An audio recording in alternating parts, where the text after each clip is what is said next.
နောက်ဆုံးတော့ယောက်ျားလေးမီတာ100အပြေးပြိုင်ပွဲကြီးစတင်မှုအတွက်အချက်ပေးတနတ်တန်ထွက်ပေါ်လာခဲ့ပြီးဗျာအဲ့ဒီရွှေအိုရောင်စပင်နဲ့ကောင်ကလည်းငါရဲ့ခန္ဓာကိုယ်ခြေနေကအကောင်းဆုံးပဲဒီနေ့ပထမစုကငါအတွက်ပဲဆိုပြီးအာတုံခွန်ဆိုင်အသေးတန်ပြေးတော့တာပေါ့မိန်းကလေးတွေကလည်းကွင်းပေးကနေသူ့ကိုအော်ဟစ်အားပေးနေကြတယ်သူကလည်းပြေးရင်းနဲ့ခဏနေရင်ငါရဲ့စံချိန်အစ်စ်နဲ့မျက်နှာလှလှလေးတွေပေါ်လာတော့မှပရိသတ်အစ်စ်တွေထက်ရအောင်မယ်ဆိုပြီးစိတ်ထဲမှာအကြီးအကျယ်တာယာနေတာပေါ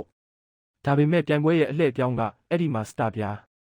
အားလုံးကအပြေးသမားတွေကိုပဲအာယုံဆိုင်နေချိန်မှာကင်မရာအကြီးကြီးကိုထမ်းပြီးပြိုင်ပွဲဝင်တွေထက်တောင်အစမတန်ပုံမြန်တဲ့အရှိန်နဲ့ရှေ့ကနေဝုန်းကနေပြေးတက်သွားတဲ့သူကတခြားသူမဟုတ်ဘူးငါကိုယ်တိုင်ဖြစ်နေတာပေါ့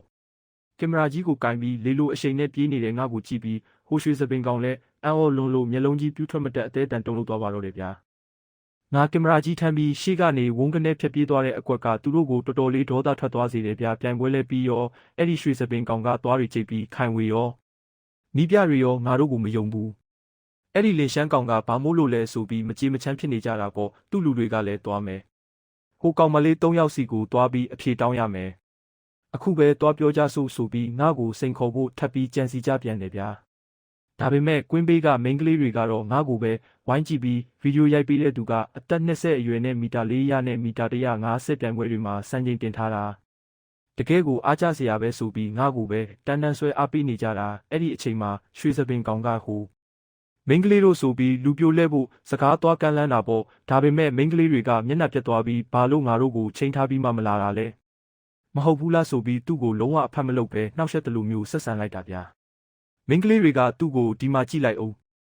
လင်ရှမ်းကမီတာ100ကိုချန်ပီယံထက်တောင်ပိုမြန်အောင်ပြေးနိုင်တာ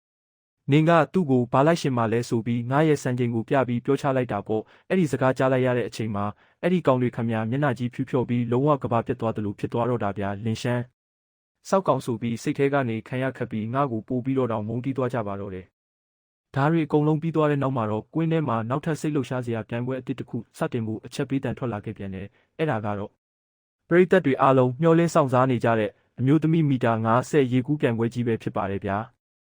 ငါရဲ့မျက်စိကျစရာကောင်းတဲ့ယောက်ျားကိုပဲလိုက်ကြည့်မလို့ဆိုပြီးကိုယုံကြည်မှုအပြည့်နဲ့ရေကူးကန်ပေးမှာရောက်နေတဲ့စပင်ရွှေဝါရောင်အလှလေးရဲ့ဒါဆိုလဲကြည့်ရသေးတာပေါ့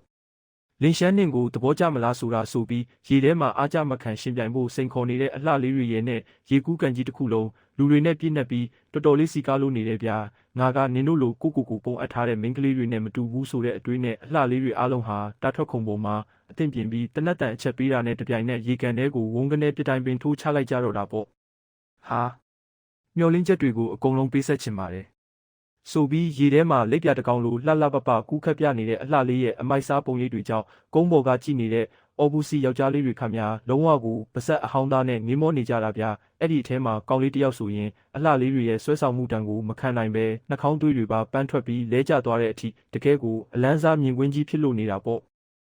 ့ရေကူးပြိုင်ပွဲကြီးကတကယ်ကိုအရှိန်ဟုန်နဲ့စီကားတိုက်မြိုက်နေပေမဲ့ကွင်းဘေးမှာရှိတဲ့လူတွေကတော့လျိုရီချန်နဲ့လင်ရှမ်းကအစ်စ်မှာပြိုင်နေကြတာဆိုပြီးငါအကြောင်းကိုပဲတီတူပြောနေကြတော့မယ်ငါလည်းစိတ်ထဲမှာလျိုရီချန်နဲ့လော်ရရှိလို့ရှိနေရင်ဘယ်တော့မှကောင်းတဲ့ကိစ္စဖြစ်မလာဘူးတတိထားမှဖြစ်မယ်ဆိုပြီးစိုးရိမ်တကြီးစဉ်းစားနေတဲ့အချိန်ရေကူးကန်ဘေးကလှေကားပေါ်ကနေရေပုံးကြီးကင်ပြီးဆင်းလာတဲ့ကောင်မလေးတယောက်ဖြစ်အာနားလိုက်တာဆိုပြီးခြေချော်ပြီးလှေကားပေါ်ကနေဝုန်းကနေပြုတ်ကြပါတော့တယ်ဗျာဟင်းဆိုပြီးငါလဲလန့်သွားပြီးချက်ချင်းပဲဘေးကလူတွေနဲ့အတူအဲ့ဒီလဲကျသွားတဲ့ကောင်မလေးစီကိုမင်းအစဉ်ပြေရဲ့လားဆိုပြီးစိတ်ပူတကြီးနဲ့အပြေးလွှားသွားရောက်ကူညီပေးလိုက်ပါတော့တယ်ဗျာဇလန်းကပိုပြီးစိတ်ဝင်စားဖို့ကောင်းလာပြီနော်ဘေးကလူတွေကဘယ်လိုလုပ်ကြမလဲဆိုပြီးဝိုင်းအောင်နေကြတော့မှာပဲ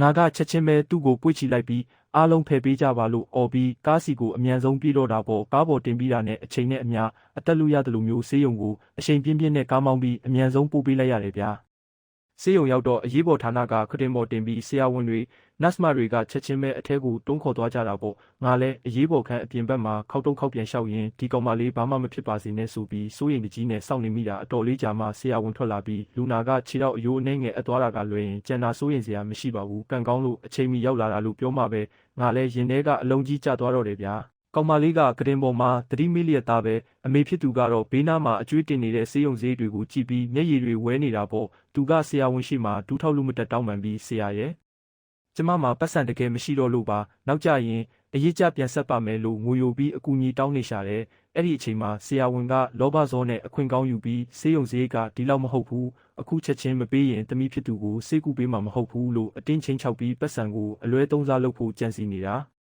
အဲ့ဒီဆရာဝန်ကကျွန်တော်ပြောတဲ့အတိုင်းပတ်စံပေးမှာပဲအရေးကြီးတဲ့ဆေးဝါးတွေပေးမှာမဟုတ်ရင်တော့ခမရသမီးအသက်အန္တရာယ်ရှိနိုင်တယ်ဆိုပြီးအမေဖြစ်သူကိုပို့ပြီးကြောက်လန့်အောင်လုပ်နေတာကိုငါအပြင်ကနေကြားလိုက်ရတဲ့အမေဖြစ်သူကလည်းပတ်စံမရှိတဲ့အပြင်ဆေးဖို့အတွက်ပါအကြက်ရိုက်ပြီးဘာလို့ရမှန်းမသိပဲငိုနေရှာတာငါလည်းအခြေအနေကိုသဘောပေါက်သွားပြီးဒီလိုလူလိမ့်ဆရာဝန်ကိုဒီတိုင်းပစ်ထားလို့မဖြစ်ဘူးဆိုပြီးအခန်းထဲကိုတကားဖွင့်ပြီးဝင်သွားလိုက်တယ်ဗျာငါအခန်းထဲကိုဝင်သွားပြီးဆရာဒီမိခင်မှာပတ်စံမရှိလို့အခက်တွေ့နေတာကိုအခွင့်ကောင်းယူပြီးအခုလိုလိန်ညာတာကဆရာဝန်ကျင့်ဝတ်နဲ့ညီပါရဲ့လားလို့မေးလိုက်တယ်ဆရာဝန်ကမင်းပါလာလို့တာလဲဒါကဆေးရုံကိစ္စလို့អော်တဲ့အခါငါကအေးဆေးပဲပြုံးပြပြီးကျွန်တော်အကုန်လုံးကြားလိုက်ရပြီးဆေးရုံအုပ်ကြီးစီကျွန်တော်အခုပဲတွားပြောလိုက်မယ်ခမရဲ့ဒီလိန်ညာမှုကိုရိုက်ကူးထားတဲ့တက်တွေနဲ့တိုင်ကြားလိုက်ရင်ခမအလုပ်ပြုတ်ယုံတင်မကပဲထောင်တောင်ကျနိုင်တယ်လို့ပြောလိုက်တယ်ဆရာဝန်လဲကြောက်ပြီးမျက်နှာပြတ်သွားတာပေါ့ဆေးရုံစင်ကြံလန်းမှာအဲ့ဒီဆရာဝန်ကလူနာရှင်မေကိုမင်းကဘာမို့လို့ငါ့ကိုမေးခွန်းထုတ်ရတာလဲပတ်စံမပေးရင်ဒီလူနာကတေးဖို့ပဲရှိတော့တယ်ငါ့ကိုဘာလာပြောနေသေးတာလဲလို့အနိုင်ကျင့်ပြီးအော်ဟစ်ချင်းချောက်နေတာဗျာအဲ့ဒီအမေဖြစ်သူခမညာဘာမှပြန်မပြောနိုင်ပဲကြောက်လန့်ပြီးတောင်းပန်နေရရှာတယ်ဒီမြင်ကွင်းကိုမြင်လိုက်ရတဲ့အချိန်မှာပဲငါရဲ့စိတ်ထဲမှာဆေးရုံဆိုတာလူတွေကိုကယ်တင်ဖို့နေရာမဟုတ်ပဲလူလိမ်တွေစုဝေးနေတဲ့နေရာဖြစ်နေတာလားဆိုတဲ့ဒေါသကထိမ့်မရအောင်ထွက်လာတော့တယ်ငါအဲ့ဒီဆရာဝန်ရဲ့နောက်ကျောနာကိုဖြည်းဖြည်းချင်းရှောက်သွားလိုက်ပြီးဆရာဝန်ဆိုတာလူနာကိုကယ်တင်ဖို့တာဝန်ရှိတာမဟုတ်ဘူးလားအခုတော့ပတ်စံမရှိတဲ့သူကိုအနိုင်ကျင့်နေတာဘသူတင်ပေးလိုက်တဲ့ကျင့်ဝတ်လဲလို့အေးအေးဆေးဆေးပဲမေးလိုက်တယ်ဆရာဝန်ကငါ့ကိုလှည့်ကြည့်ပြီးမင်းကဘဲကောင်းလဲငါအလုပ်ကိုဝင်မပါနဲ့လို့ဒေါသတကြီးနဲ့អော်လိုက်တာပေါ့ငါကတော့သူ့ရဲ့အော်ဟစ်တန်ကိုဂယုမစိုက်ပဲအိတ်ထဲကနေဖုန်းကိုထုတ်ပြီးခမရဲ့ဒီလုပ်ရက်တွေကိုကျွန်တော်အကုန်လုံးရိုက်ကူးထားပြီးဒီဗီဒီယိုဖိုင်ကဆေးရုံအုပ်ကြီးစီရောက်သွားရင်ခမဘာဆက်ဖြစ်မလဲစဉ်းစားကြည့်ပါဦးလို့ပြန်ပြောလိုက်တယ်အဲ့ဒီဆရာဝန်မျက်နှာကြီးဖြူဖြော့သွားပြီးမင်းဒါကိုဘလို့ရိုက်ထားတာလဲဆိုပြီးစကားတောင်ထစ်သွားတယ်ဗျာငါကတော့ခက်ပြုံးပြုံးနဲ့ပဲလူနာကိုကုသဖို့အချိန်မရှိဘူးလို့ပြောပြီးပတ်စံတောင်းနေတဲ့ခမရဲ့မျက်နှာကိုကဘာကတိအောင်လုပ်ပေးရမှာပေါ့လို့ပြောလိုက်တဲ့အချိန်မှာပဲဘေးကလူနာရှင်အမေလဲမျောလင်းချက်တွေပြန်ဝင်လာပြီးငါ့ကိုကျေးဇူးတင်တဲ့မျက်လုံးတွေနဲ့ကြည့်နေတော့တယ်ဆရာဝန်တယောက်အဆက်ကွဲပြီးဘာမှမတတ်နိုင်တော့ပဲငြိမ်ကျသွားတာကိုကြည့်ပြီးငါရဲ့စိတ်ထဲမှာတော့ဒီလောက်နဲ့မပြီးသေးဘူးမင်းလိုလူလိမ်တွေကိုဒီဆေးရုံကနေထွက်သွားအောင်ငါလုပ်ပြမယ်လို့ဆုံးဖြတ်လိုက်ပါတော့တယ်ဗျာအချိန်ကတဖြည်းဖြည်းနဲ့ကုံဆုံးလာပြီးလူနာလေးရဲ့နှလုံးခုန်လုံးကအားနည်းလာပြီးအဲ့ဒီဆရာဝန်တွေအားလုံးအကြက်ရိုက်နေကြတယ်သူတို့ကဒီလောက်ခြေနေဆိုးတာကိုဘယ်သူမှမကူနိုင်ဘူးဆိုပြီးတာဝန်လွှဲချဖို့ကြိုးစားနေကြတော့ပဲဒါပေမဲ့ငါကတော့မတုံ့လို့ဘူးငါရဲ့လက်ထဲမှာရှိတဲ့တရုတ်ရိုးရာဆေးပညာနဲ့ပဲဒီလူနာလေးကိုအသက်ကယ်ဖို့ဆုံးဖြတ်လိုက်တယ်ပတ်ဝန်းကျင်ကဆရာဝန်တွေတူနာပြုတွေအားလုံးကငါ့ကိုတန်တရားနဲ့ကြည့်နေကြတယ်ဒီလူငယ်ကဘာလို့မလို့လဲအန္တရာယ်ဖြစ်သွားရင်ဘယ်သူတာဝန်ယူမလဲဆိုတဲ့အကြည့်တွေပေါ့ငါ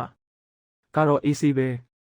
ဲငါရဲ့တီးကြတဲ့ဆေးရက်ချက်တွေကိုလူနာရဲ့ခန္ဓာကိုယ်ပေါ်မှာထိုးလိုက်တဲ့အခါလူနာလေးရဲ့နှလုံးခုန်လုံးတွေပြန်လည်တည်ငြိမ်လာတာကိုအားလုံးအံ့ဩသွားကြတယ်။အဲ့ဒီအချိန်မှာငါကဆရာဝန်ကြီးကိုကြည့်ပြီးလူနာကိုကုသဖို့အချိန်မရှိဘူးလို့ပြောပြီးလိန်ညာနေတဲ့ခမည်းထက်အခုလိုနီးလန်းတကျကုသနိုင်တဲ့သူကပိုပြီးအကျိုးရှိတာမဟုတ်ဘူးလားလို့အေးဆက်ဆက်လေတန်းနဲ့မေးလိုက်တယ်ဆရာဝန်ကြီးလည်းအဆက်ကွဲပြီးဘာမှပြန်မပြောနိုင်တော့ပဲငြိမ်ကျသွားတော့တယ်။ငါရဲ့ဝင်ရောက်ကူညီမှုကြောင့်လူနာလေးအသက်ဘေးကလွတ်မြောက်သွား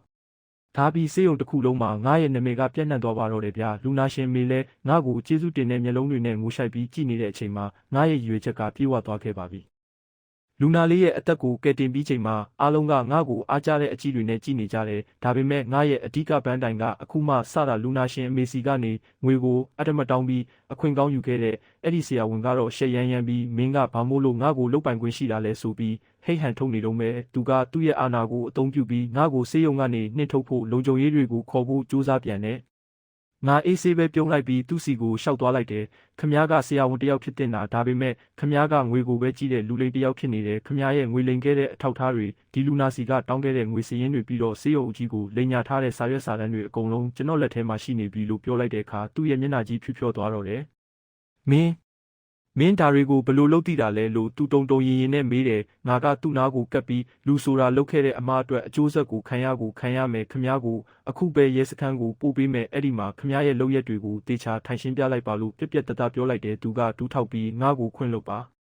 ငါမလုပ်တော့ပါဘူးလို့တောင်းပန်ပေမဲ့ငါကတော့လုံးဝဂရုမစိုက်ဘူးအဲ့ဒီအချိန်မှာပဲရဲတွေရောက်လာပြီးသူ့ကိုလက်ထိတ်ခတ်ခေါ်သွားတော့တယ်သူ့ကိုရဲကားပေါ်တင်လိုက်တဲ့အချိန်မှာငါရဲ့ရင်ထဲမှာပေါ်ပါသွားသလိုပဲဆေးရုံဆိုတာလူတွေကိုကယ်တင်တဲ့နေရာဖြစ်ရမယ်လူ လူလိမ်တွေကြီးစိုးတဲ့နေရာမဟုတ်ဘူးဆိုတာကိုသူအချုပ်ခန်းထဲရောက်မှတေချာနားလည်သွားတော့မှာပါငါလုပ်ခဲ့တဲ့ဒီသင်ခန်းစာကသူတစ်သက်လုံးမေးမရတဲ့အမှားတစ်ခုဖြစ်သွားမှတေချာပါတယ်အခုတော့ဒီဆေးရုံကနေအမိုက်တဆကိုရှင်းထုတ်လိုက်တယ်လို့မျိုးငါရဲ့တာဝန်ကိုကြေပွန်သွားပါပြီ